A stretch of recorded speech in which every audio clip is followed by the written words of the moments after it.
Ameaça de bomba em prédio de empresa de telefonia em Fortaleza. Depois de muito trabalho, as equipes de polícia constataram que a denúncia era um trote. Segundo informações, a Polícia Militar, através do CIOPS, do 190, recebeu uma denúncia de que aqui dentro desse local existiria uma bomba. Polícia divulga imagens do circuito de segurança que mostram um tiroteio entre o PM e dois bandidos durante tentativa de assalto ao terminal rodoviário de Messejana. Câmeras de segurança mostram quando dois criminosos chegam e rendem uma das atendentes de uma empresa de transporte interestadual. No fundo da sala, um policial à paisana acompanha a ação e reage. Depois de 44 dias preso por suspeita de envolvimento na morte da italiana Gaia Molinari, Douglas Souza é liberado da divisão de homicídios. Para Douglas Souza, hoje foi um momento de muita emoção. Ele afirmou nunca ter conhecido Gaia Molinari e no dia do homicídio, Douglas estava em outro local. Ataques a coletivos voltam a aterrorizar a população.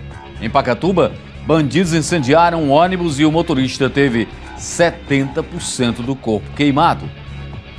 Segundo informações do cobrador, subiu 2 elementos perguntando o preço da passagem e ele informou e logo em seguida na próxima parada subiu o 3º elemento. Na subida ele já percebeu que tinha alguma coisa errada, até pensou que fosse assalto. Mas aí houve a ordem por parte deles para o ônibus imediatamente e começaram a atear gasolina dentro do veículo, inclusive no cobrador e no motorista também. Presos 3 acusados de assaltar cargas dos Correios. O caso foi encaminhado à Polícia Federal. Eles vinham praticando diversos crimes de roubo contra os Correios nos últimos dias. Somente ontem, eles praticaram 2 crimes de roubo. Por uma sociedade mais justa, mais pacífica, está no ar mais um Rota 22.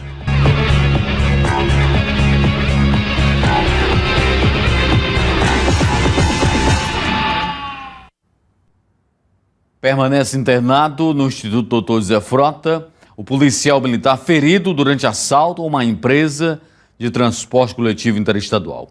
O crime ocorreu no início da noite de ontem, no terminal rodoviário em Messejana. Você viu aqui a reportagem do Irismar França dando todos os detalhes sobre como ocorreu o tiroteio, sobre como os bandidos fizeram a abordagem, como também o policial reagiu. Mas hoje foram divulgadas imagens do circuito de segurança que mostram um tiroteio travado entre o PM e os dois bandidos, ambos armados, mesmo ferido à altura do tórax.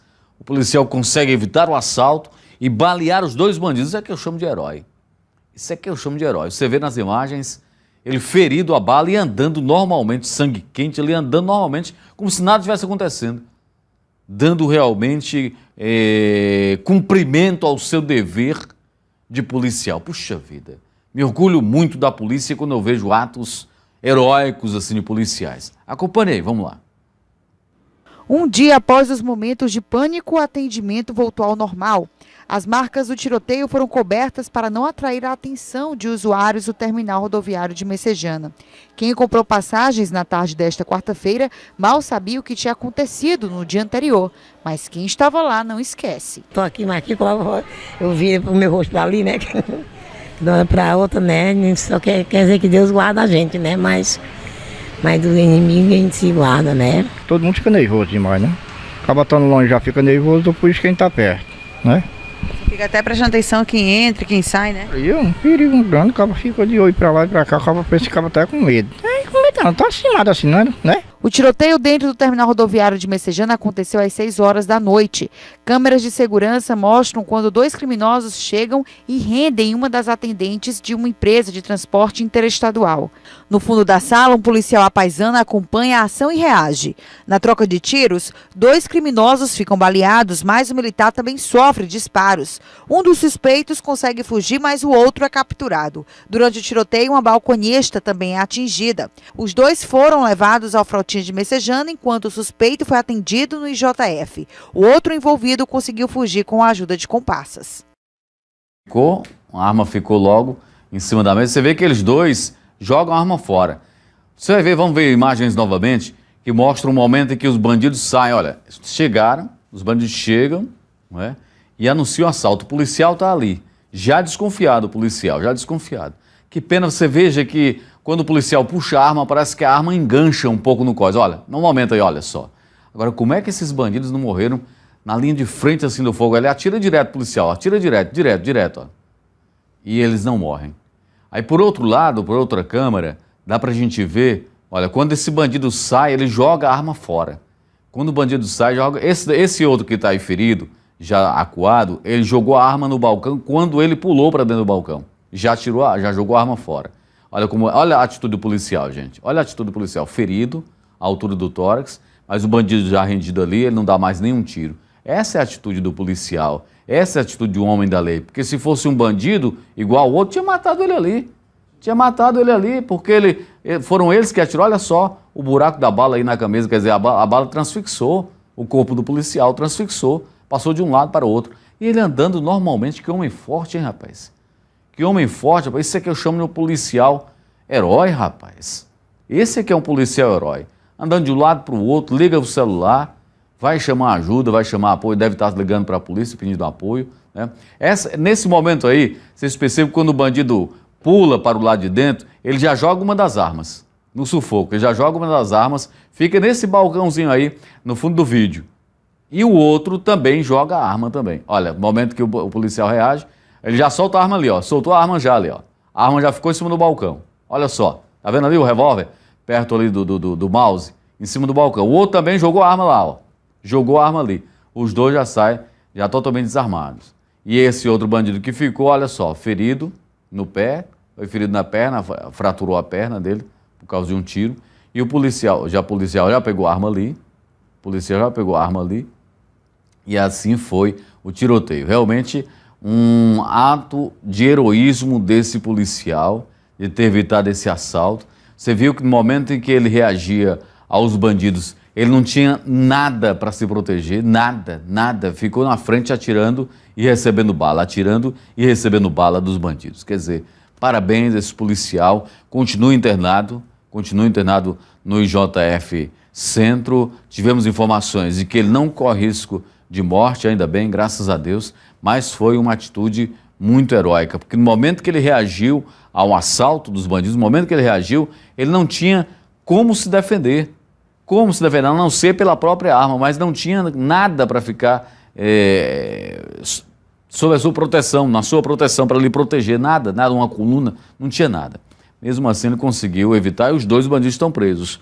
Um foi preso lá no momento, você viu ali que ele se rendeu, e o outro foi preso quando tentava receber atendimento médico no hospital. Portanto, mais uma vez, nosso aplauso aí para a atitude desse policial herói que conseguiu evitar esse assalto ali contra uma empresa de ônibus, ali um guichê da empresa de ônibus, lá no terminal rodoviário de Messejana.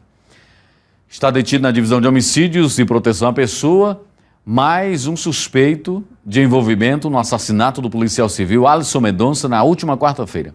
Auricélio Mesquita Holanda, conhecido como Budê, se apresentou espontaneamente à divisão. Segundo a família dele, Budê nega ter agido no dia do crime, quando o inspetor Alisson foi morto durante tentativa de assalto no bairro Cidade dos Funcionários. 2 suspeitos estão foragidos, identificados como João Paulo e Francisco Camurça Bezerra Filho, o arqueiro.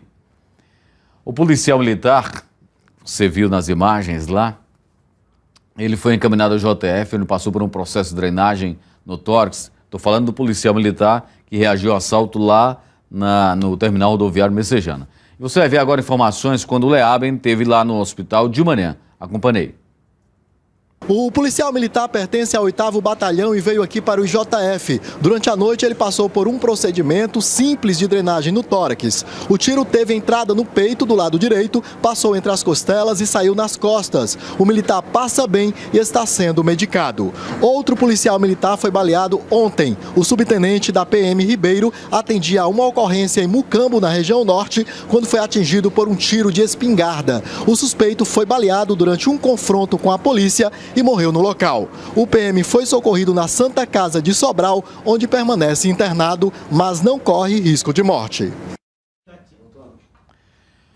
Depois de 44 dias preso por suspeita de envolvimento na morte da italiana Gaia Molinari, Douglas Souza, 23 anos, foi liberado na tarde desta quarta-feira na divisão de homicídios em Fortaleza. Com ele já são 2 pessoas que são presas, acusadas do mesmo crime e liberadas. A primeira foi aquela carioca, passou alguns dias na cadeia e depois foi liberada. Agora esse rapaz passou 44 dias preso e também agora foi liberado.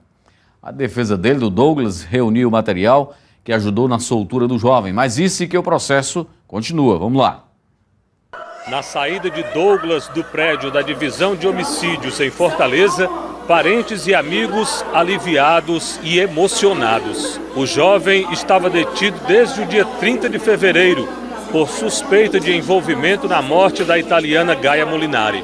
Um vídeo em que Douglas aparece ao lado de uma mulher que supostamente trata-se da turista foi o que levou à prisão do rapaz. Para a família dele, não são provas suficientes para mantê-lo preso. Nós não temos conhecimento de nenhuma prova específica da polícia contra ele. O que nós temos de conhecimento é um indício de um determinado vídeo das câmeras de segurança em Jericoacoara, onde o Douglas aparece com uma amiga, que é uma americana chamada Micaela, mas que notoriamente a gente vê que não é a Gaia. Por aspectos físicos, a Micaela é muito menor, a Gaia é bastante grande, o modo de andar, a blusa que elas estão vestidas é diferente, o cabelo está diferente, então com certeza não são elas duas e a gente conseguiu já provar cientificamente que não é. Para provar que a mulher que aparece no vídeo não trata-se de Gaia, as advogadas de Douglas contrataram um perito. Elas consideraram que a polícia do Ceará não dispõe de equipamentos que possam confirmar um laudo. Foi ele que fez esse laudo para a gente, analisou as imagens e foi esse laudo que nós juntamos aos autos de inquérito. Vamos aguardar a perícia, né, da polícia, o que eles vão diligenciar em relação ao laudo. Ainda muito abalado, Douglas reafirmou que é inocente. Eu sou inocente 100% e passei por todo esse sofrimento, toda humilhação, entendeu? Aqui, e meu psicológico tá abalado, eu não tô conseguindo, entendeu? Eu tô sem ação. Veja nos próximos blocos do Rota, bandidos ateiam fogo em ônibus. Lamentavelmente, dessa vez o motorista teve 70% do corpo queimado, os bandidos não queriam atear fogo somente não, queriam matar também os trabalhadores. Polícia prende 3 acusados de assaltar cargas dos Correios. Ameaça de bomba em prédio da empresa de telefonia aqui em Fortaleza. Botou todo o GAT. O pessoal do GAT foi para lá, mas daqui a pouquinho os detalhes. Aguarde. Um ônibus incendiado na localidade de Vila das Flores, em Pacatuba, região metropolitana de Fortaleza. O motorista, conhecido por Bosco, ficou gravemente ferido. Um diretor da empresa informou que os 3 marginais jogaram combustível no motorista e no cobrador também, antes de atear fogo no coletivo. As outras vezes, em que nós mostramos aqui, de coletivos sendo incendiados, queimados, eles ordenam que todo mundo desça. Esses aí não, jogou combustível também nos trabalhadores. Uma atitude covarde, uma atitude cruel. Acompanhei.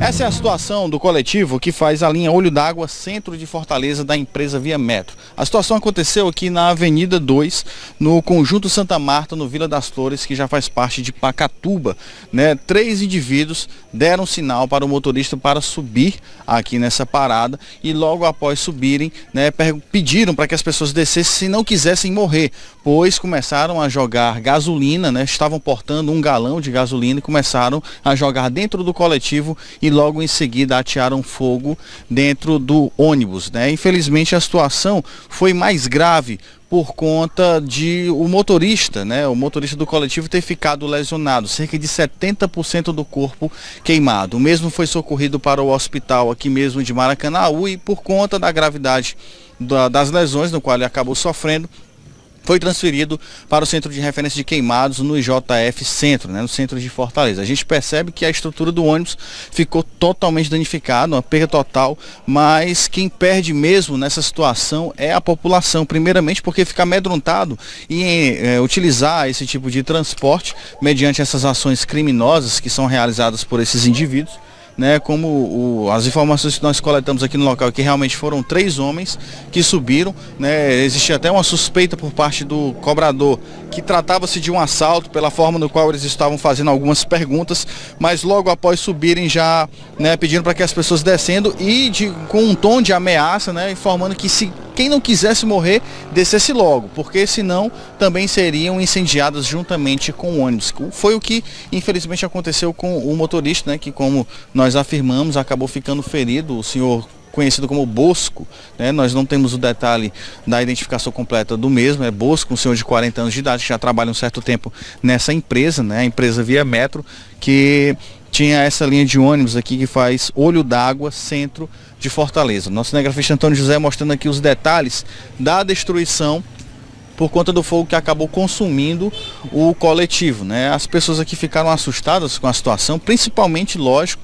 quem estava dentro do ônibus, né? Que logo ao perceber o que estava acontecendo saíram correndo e para evitar também ficarem feridas por esses indivíduos. Segundo informações do cobrador, subiu 2 elementos perguntando o preço da passagem e ele informou e logo em seguida na próxima parada subiu o 3º elemento.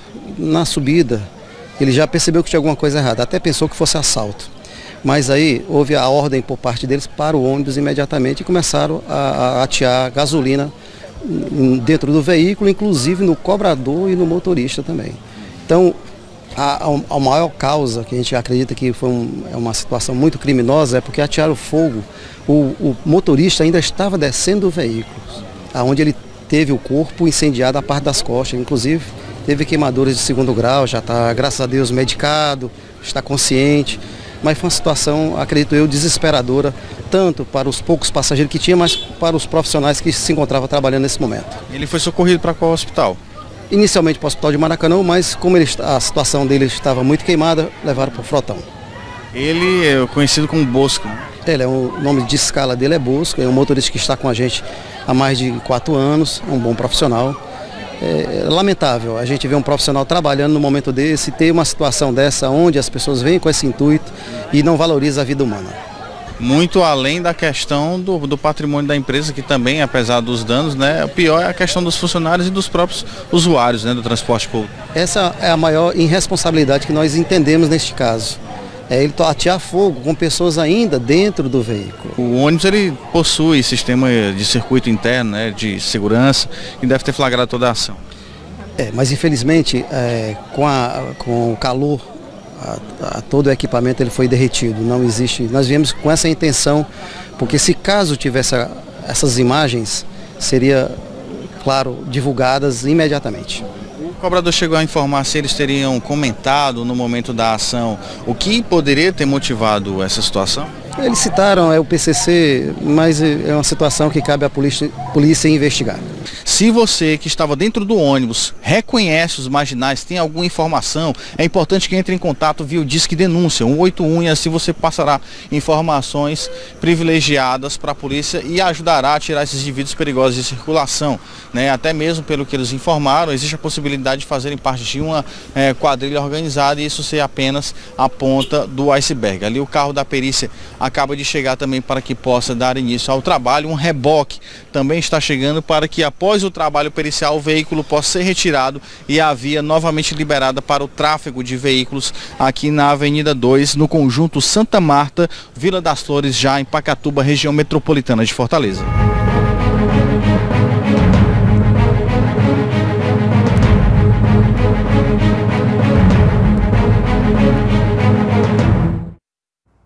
Mais um ônibus incendiado em Fortaleza, região metropolitana. Isso daí foi em região metropolitana. Mais um ônibus, mais um crime para ser investigado pela Polícia Civil. Qual foi a autoria? De quem é a autoria desse crime? Crime de vandalismo, destruição do patrimônio de uma empresa e uma tentativa de homicídio, né? Porque o rapaz, o motorista, teve 70% do corpo queimado. Uma clara tentativa de homicídio. A Polícia Militar prendeu 3 homens acusados de assaltos contra o serviço de entregas dos Correios. Por se tratar de um crime contra um órgão federal, o trio foi encaminhado para a Superintendência da Polícia Federal. Acompanhe. Por se tratar de um crime contra uma empresa pública federal, os presos e todo o material foram encaminhados aqui para a Polícia Federal, onde foi realizado o procedimento legal. Mas é importante lembrar que a prisão foi realizada por policiais militares na Avenida Abolição com a Rua Joaquim Nabuco. Segundo os primeiros levantamentos, o assalto aconteceu nas dunas a um carro dos Correios e eles já estavam em fuga pela Avenida Abolição.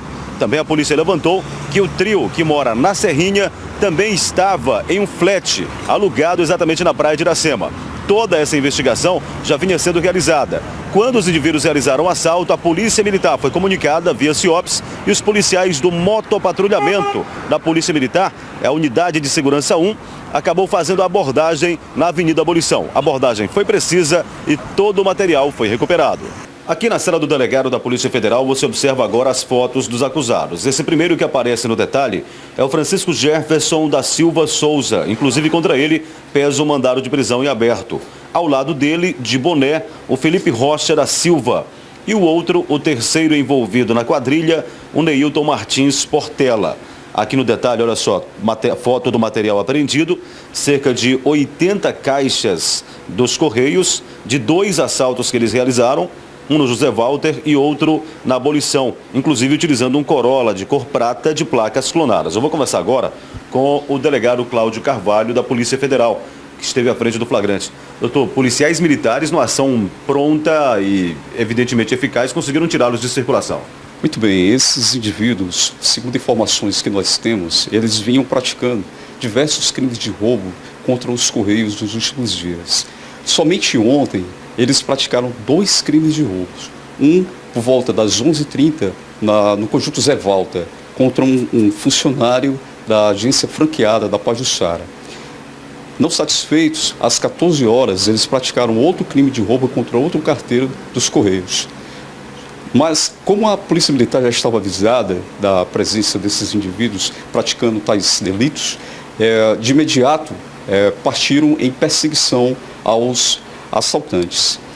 Eles foram interceptados na Avenida Abolição com a Rua Joaquim Nabuco. Então, de posse desses elementos, foram encontrados vasto material, vastos objetos, objeto dos roubos, fruto dos roubos desses indivíduos, que foram prontamente encaminhados para a Polícia Federal, que lavou o flagrante. Havia alguma arma com eles? Não foi encontrada armas com os indivíduos. Não se sabe ao certo o paradeiro das armas que eles estavam utilizando. O que é certo é que imagens de crimes anteriores praticados por essa associação criminosa demonstram que eles agiam armados. Agora, o detalhe é que eles estavam em um flat na Abolição, ou seja, na Praia de Iracema, era um local apenas para planejamento de assaltos, guardar o produto do roubo. Exatamente, esse flat era utilizado para o planejamento das ações criminosas e também para o depósito dos objetos que eram roubados dos Correios. Qual a versão deles? Falaram alguma coisa ou resolveram se reservar o direito de ficarem calados? De fato, eles se reservaram o direito de permanecer em silêncio, mas é vasta a prova contra os indivíduos, de forma que eles restaram, então, presos e estão custodiados na Polícia Federal. Vão responder por que tipo de crime? Eles vão responder pelos crimes de roubo qualificado, pela quantidade de agentes criminosos e também por associação criminosa, uma vez que eles estavam reunidos de uma forma organizada para a prática de delitos. Muita gente que estuda no campus Itaperi da UES está reclamando da falta de segurança no local. Os alunos contam que as abordagens acontecem constantemente, eles não suportam mais isso. Só na semana passada foram 4 assaltos no turno da noite. Acompanhem mais informações. Por volta das 10 da noite, este é o cenário que os alunos enfrentam na saída da aula. O campus pouco iluminado, quase sem movimentação e, por consequência, bastante perigoso. Qualquer pessoa chega aqui, entra, às vezes a gente vê muita gente usando droga aqui dentro, às vezes até ameaçando assim, os próprios alunos aqui dentro, então é uma insegurança total. Então, um caos total. De acordo com os estudantes, os assaltos por aqui são frequentes. Só na última semana foram 4 casos registrados apenas no período da noite. Os alunos do cursinho pré-vestibular da UES contam que se sentem prejudicados pelo número crescente de ocorrências no campus. Entraram no SVEST, já eu acho que é a segunda vez, só esse ano que entram lá, levam todos os computadores e ninguém sabe quem foi porque não tem segurança. A gente se sente muito seguro aqui. Pedro Henrique diz que para evitar situações de perigo, prefere andar sempre em grupo, nunca sozinho. A questão da gente andar em grupos com mais aglomerados, com mais gente, o risco não é, a pessoa não deixa de ser assaltado, mas o risco é menor. A gente andando em grupo eu acho mais seguro do que a gente andar sozinho. Para os jovens, o que falta mesmo é policiamento. A gente sente um pouco dessa falta da segurança de alguns policiais, de alguns seguranças por aqui, para dar um apoio assim a gente, para ficar melhor. De acordo com a assessoria de imprensa da Universidade Estadual do Ceará, a Administração Superior da UES tem conhecimento da situação e vem buscando alternativas para proporcionar maior segurança nos campi. O órgão afirma que provavelmente no próximo dia 20 um plano de intervenção será discutido com toda a administração superior para, a partir daí, serem tomadas todas as medidas necessárias com a elaboração do MAP, proposta para segurança eletrônica e iluminação, além de solicitação de ampliação do número de guardas da segurança patrimonial. Em Juazeiro do Norte, uma mulher de 26 anos foi presa suspeita de vender drogas dentro de pães. De acordo com a Delegacia Regional de Juazeiro do Norte, Andressa de Lima Victor vendia os pães recheados de maconha, recheado de cocaína, crack. Tudo isso escondido em uma banquinha na Travessa Francisco Monteiro, no bairro Triângulo. Após denúncias anônimas, a polícia iniciou uma investigação e conseguiu prender a mulher em flagrante enquanto comercializava os pães, né? Bota aí entre aspas, que na verdade ela estava vendendo era droga. Isso em via pública. No momento da prisão, a polícia encontrou, além dos pães, 340 gramas de maconha, 24 gramas de crack, 30 gramas de cocaína, além de um relógio, uma balança de precisão e R$ 759 em dinheiro. Ainda segundo a polícia, a mulher confessou à polícia que colocava a droga dentro do pão para camuflar a venda da droga. A mulher prestou depoimento na noite desta terça-feira e foi transferida para a cadeia pública de Juazeiro do Norte. Veja no último bloco do Rota, ameaça de bomba em prédio de empresa de telefonia móvel em Fortaleza. Vândalos destroem a antena da Oi, em Caucaia. Daqui a pouquinho os detalhes, aguarde. Nesta quarta-feira, uma antena da operadora de telefonia Oi, instalada em Caucaia, região metropolitana, foi destruída. No muro do prédio, que abriga a antena, os vândalos deixaram um recado, dizendo que a ação é em represália ao bloqueio do sinal de celular nos presídios. Mais uma ação que supostamente seria para protestar contra o bloqueio do celular nos presídios do estado do Ceará. Outra ação dessa foi aquele carro-bomba deixado ali na Assembleia. Dizem que foi em protesto também contra esta lei estadual. Acompanhei, vamos lá. Nós estamos aqui no Buqueirão do Arara, município de Caucaia, BR-222, quilômetro 24. Exatamente dentro desse terreno, a cerca de 300 metros daqui, já praticamente na serra, aqui no Buqueirão do Arara, fica instalada uma antena da Oi. E um pequeno prédio onde fica o transformador da antena, ou seja, o receptor do sinal. Pois bem, elementos não entraram aqui pelo portão principal. Na verdade, existe um outro portão ao lado, que é fechado. Aqui é um terreno particular. E eles pularam a cerca, caminharam até o local onde fica a antena, a cerca de 300 metros por dentro do mato, levando explosivos. E nós temos as fotos, como você pode observar o detalhe, as fotos do local. O transformador da antena, ou seja, causando prejuízos materiais à empresa Oi e também danos ao sinal da Oi para quem precisa desse sinal no município de Caucaia. Técnicos da Oi já estiveram no local, já fizeram inclusive a substituição do equipamento. E na parede do prédio onde eles praticaram a explosão, o atentado, eles escreveram, ou seja, palavras de ameaça, que se continuarem com o projeto de bloqueadores nos presídios, era apenas o começo e queriam continuar com esses atentados. Eu estou aqui, inclusive, com moradores aqui da área. Como é o nome da senhora, por favor? Maria de Fátima Silva dos Santos. Dona Maria, de acordo com informações da polícia, eles explodiram isso por volta de meio-dia. Vocês chegaram a ouvir a explosão? Eu não estava em casa, eu tinha ido para Caucaia. Quem estava em casa era meu esposo. Aí mais ninguém viu não, que a gente vê a zoada, mas ninguém viu não. Aqui é o seu esposo? É. Como é o nome do senhor, por favor? José Domingo de Moura. Agora, quando os funcionários da Oi vêm fazer algum tipo de serviço aí, eles entram aqui pelo portão principal? Entra aqui. Já faz muito tempo que essa antena está instalada aí? Faz muito tempo. Muito tempo. Muito tempo. Nunca havia acontecido algo dessa natureza? Não. Inclusive aqui, como a gente pode observar, você tem também cachorros que ficam aí para ajudar. Para alertar. Alertar, né? E em nenhum momento não houve nenhum tipo de alerta por volta de meio-dia aqui não, né? Não, não vimos não. Até porque assim, o terreno é muito grande, né? É muito grande. Uma extensão muito grande. E de dia o vento dá para lá, aí não dá para a gente ouvir. Não dá para ouvir nada.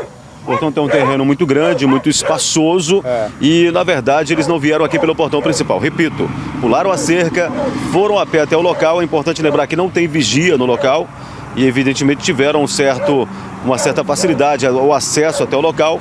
Quebraram a portinhola que dá acesso ao pequeno prédio onde fica o transformador, colocaram explosivo e, é claro, depois deixaram o recado na parede, uma espécie de ameaça. Como todos já sabem, existe um projeto do governo do estado que foi aprovado, faltando apenas agora a licitação para a compra dos equipamentos, dos bloqueadores, para bloquear o sinal de celulares nos presídios. Afinal de contas, muitos crimes são cometidos de dentro dos presídios. Ordens por celular para execuções à bala, ordens para o tráfico de drogas, enfim, sequestro virtual, entre outros tipos de crimes que são cometidos através de aparelhos celulares que os presos usam de dentro dos presídios. Como eles sabem que o projeto vai ser implantado em breve, começaram então as ameaças. Já através das redes sociais, nós também temos essas informações, eles colocaram várias ameaças ao próprio governador Camilo Santana.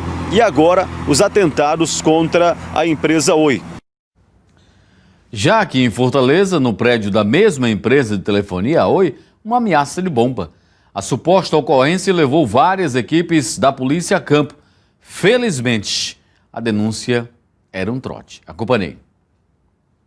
Várias viaturas, inclusive viaturas do batalhão de choque, viaturas do Esquadrão do GAD, que é do Esquadrão Antibombas, foram solicitados aqui para o bairro Vila União. Nós estamos aqui na rua Moreira Gomes, esquina com a Avenida Borges de Melo, onde fica essa empresa de telefonia. Segundo informações, a Polícia Militar, através do CIOPS, do 190, recebeu uma denúncia de que aqui dentro desse local existiria uma bomba. É um local onde várias milhares de pessoas trabalham. Vejam só a gravidade desta denúncia. Por conta disso, viaturas, aqui ao meu lado esquerdo, Augusto, outra viatura do GAT, do Grupo de Ações Táticas Especializadas. A gente observa, inclusive, alguns policiais já saindo do local. Eles foram acionados para verificar essa denúncia. Ninguém sabe ainda se foi um trote, ninguém sabe ainda, inclusive, se realmente existe uma bomba aqui no local, mas a polícia veio averiguar essa denúncia, principalmente porque muitas pessoas trabalham nesse local. Aqui nesta empresa é conhecido como um dos locais de grande fluxo, ou seja, de manhã, de tarde e de noite, milhares de pessoas trabalham aqui nesse local e por conta disso a polícia veio aqui para averiguar. Como você pode observar, os policiais estão conversando ali próximo, eles pediram para não gravar a entrevista, mas passaram a informação de que estão fazendo todo esse levantamento, mas que possivelmente seja um trote. Se for um trote, uma brincadeira de muito mau gosto, principalmente por trazer essa quantidade de policiais para que esses policiais viessem até esse local e causar também essa sensação de pânico aqui dentro dessa empresa.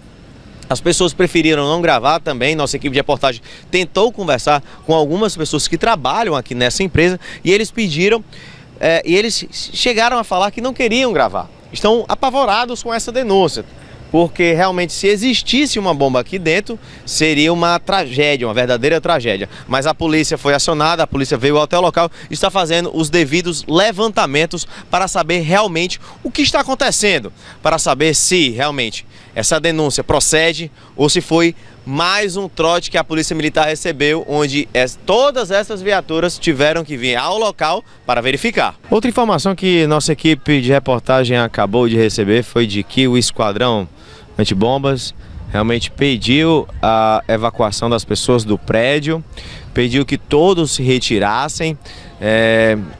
O processo de verificação de bomba ele é dividido entre etapas.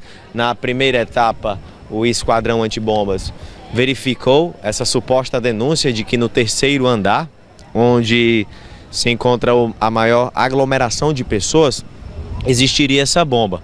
Na segunda etapa, a equipe do ROCA, do Esquadrão com cães farejadores, foi até o local também para identificar realmente essa denúncia que existiria uma bomba aqui dentro deste prédio. Aí acompanhamos o momento em que a equipe do Roca retira o animal, o cachorro, cão farejador, que fez toda a varredura nos 3 andares para tentar identificar e talvez encontrar essa suposta bomba. Mas a equipe da polícia desceu e nada foi encontrado, o que leva a crer que foi mais um trote que mobilizou toda a imprensa, mobilizou toda uma equipe de polícia militar especializada e inclusive impediu que essa empresa funcionasse normalmente neste local. Falhas na montagem da estrutura metálica, nos projetos e no acompanhamento da construção, além de utilização de peças com qualidade questionável. Esses são alguns dos resultados da perícia realizada na obra da ponte que desabou no dia 22 de fevereiro na Raul Barbosa. Aquela obra ali de construção do viaduto e da rotatória. No acidente, 2 pessoas morreram e 7 ficaram feridas. Acompanhe. O laudo foi feito por 4 peritos do Núcleo de Engenharia da Perícia Forense do Estado do Ceará e nele foi constatado um conjunto de erros. Falhas no projeto, falhas na execução e montagem, falhas na orientação dos trabalhos e falha em uma peça de qualidade questionável. Essa é uma das peças colhidas pela perícia forense no local do acidente. Nela, os peritos encontraram problemas, falhas na solda. E isso também colaborou para o desabamento da ponte que estava sendo construída. A peça é uma estrutura de ligação que fazia parte do escoramento da ponte.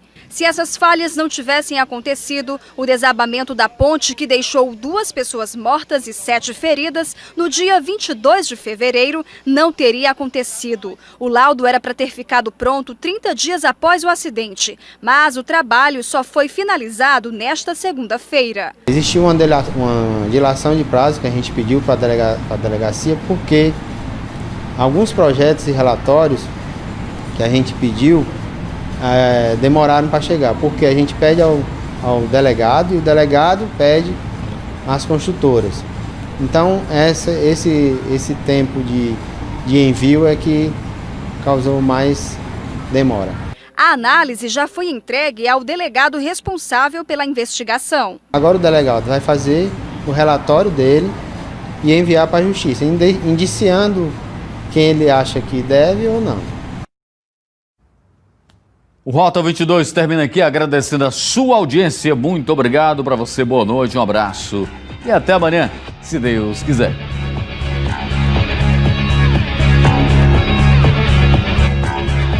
De segunda a sexta, Ferreira Aragão e a luta contra a insegurança no Comando 22, ao 12:40.